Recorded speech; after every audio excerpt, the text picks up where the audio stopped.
పల్నాడు జిల్లా పిడుగురాల పట్టణంలోని కుమ్మరిపాలెంలో చిన్నారులకు అందుతున్న పౌష్టికాహారం, బోధనా తీరు, మౌలిక వసతులను పరిశీలించిన జిల్లా అధికారి ఎం నాగమల్లేశ్వరి అంగన్వాడీ కేంద్రాల్లో చిన్నారులు, గర్భిణీలకు ఇస్తున్న పౌష్టికాహారం, బాలామృతం, మధ్యాహ్న భోజనం నాణ్యతను తనిఖీ చేసి సంతృప్తిని వ్యక్తం చేశారు.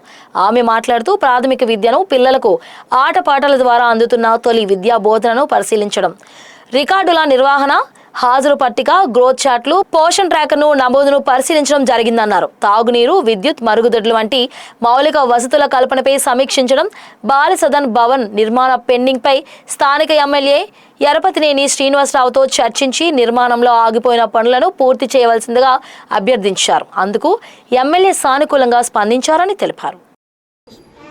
నేను PD women child welfare Palnadu జిల్లాకి కొత్తగా రావడం జరిగింది. నా పేరు నాగమల్లేశ్వరి. ఇక్కడ అంగన్వాడీ సెంటర్స్ విజిట్ కోసమని పిడుగురాళ్ళ ప్రాజెక్టుకి రావడం జరిగింది.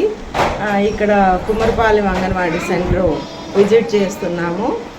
పిల్లలంతా బాగున్నారు, యాక్టివ్గా ఉన్నారు. వాళ్ళు వండిన ఫుడ్ పరిశీలించడం జరిగింది. పప్పు కూడా ఇంట్లో చేసుకున్నట్టే చాలా బాగా టేస్టీగా చేశారు. ఇంకా ఇప్పుడు ఆమె ఇండక్షన్ స్టవ్ ఏ విధంగా చేస్తూ ఉంది, దానిపైన వంట అనేది మేము పరిశీలించడం జరిగింది. కరెక్ట్గానే ఆపరేట్ చేస్తూ ఉంది. తర్వాత ఇంకా పిల్లల గ్రోత్, తర్వాత వాళ్ళ ప్రీ స్కూలు ఏ విధంగా చేస్తున్నారు వంటి విషయాలన్నీ కూడా ఇప్పుడు పరిశీలిస్తున్నాం. Okay, thank you.